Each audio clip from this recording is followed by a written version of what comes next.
Fi Sabilillah Online TV. Competence brings confidence. Assalamu alaikum wa rahmatullahi wa barakatuh.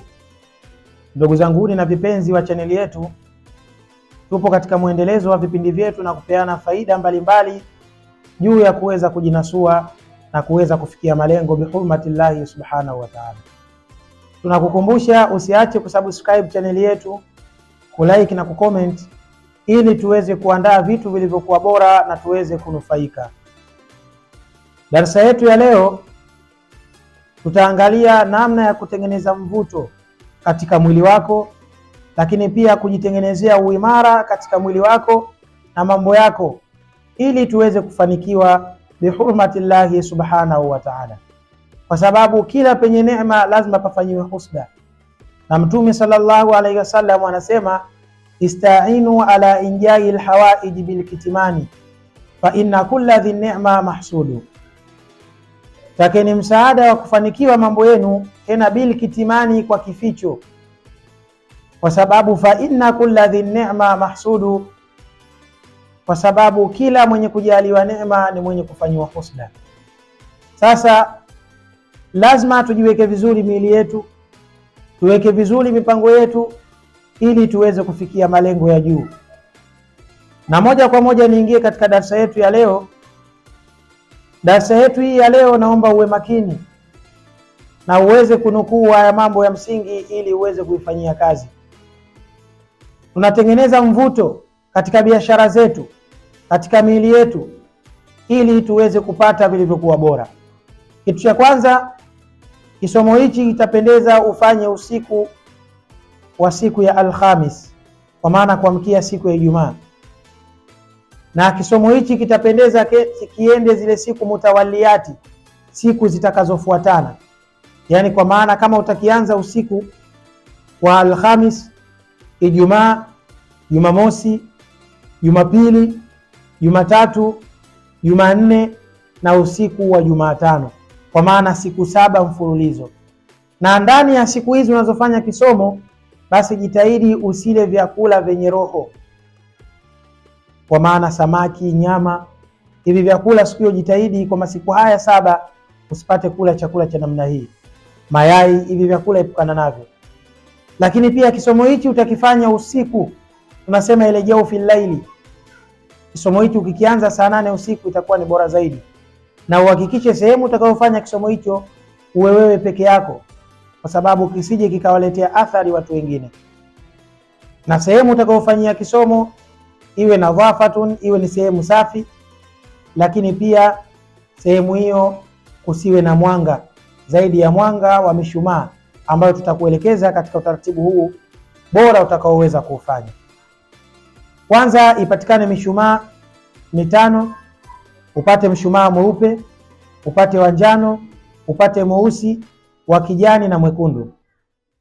Kisha utatengeneza duara katika sehemu utakayokaa kufanya kisomo hicho. Duara hili utalitengeneza kwa kutumia chumvi ya mawe.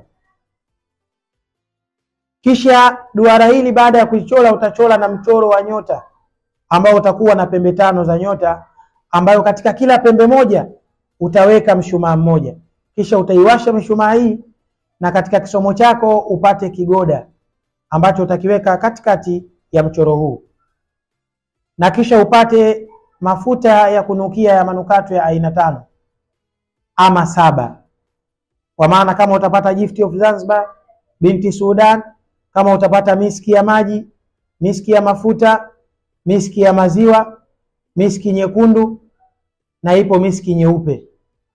Hizi zote aina za mafuta utaweka katika chombo kimoja, utaweka vizuri. Kisha utapata taka zako za mwili.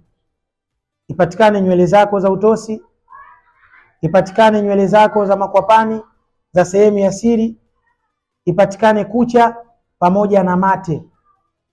Hivi vyote pia utaingiza katika chombo hicho, kama ni kikopo, kama ni bakuli fulani, lakini chombo ambacho kitakuwa wazi.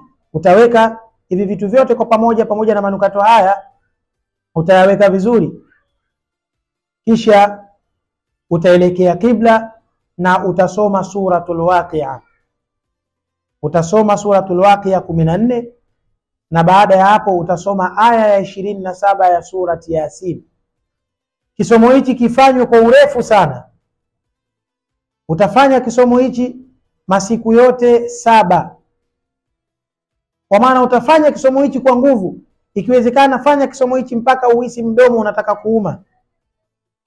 Kisha utaipata noti ya 10,000 ambayo utaikalia katika kigoda ambacho utakaa. Utaikalia noti hiyo wakati unaendelea kufanya kisomo kwa muda wa masiku yote 7 mutawaliyati yanayofuatana. Na siku ya 7 utakayomaliza kisomo chako, utaitoa hii noti ya 10,000 uliyoikalia, utaenda kuitolea sadaka aidha msikitini ama utaitoa kwa watoto wadogo. Kama utainunulia sadaka na kuwapa watoto itakuwa ni bora zaidi.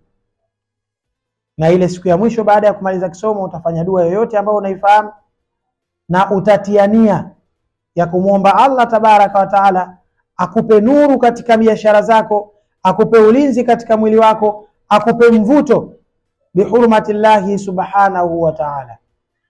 Kisha utachukua vitu hivi ambavyo umeviweka katika manukato haya, utaenda kutafuta mti mkubwa pembezoni mwa mji. Kisha utafukia na utatiania ya kumwambia Allah tabaraka wa taala aupe ulinzi mwili wako, aupe manukato na mvuto mwili wako, na uweze kutengeneza biashara zako na majambo yako, na biidhnillahi subhanahu wa ta'ala Allah atakuinua, atakupa ulinzi na kuweza kukutengenezea majambo yako bihurmatillahi subhanahu wa ta'ala.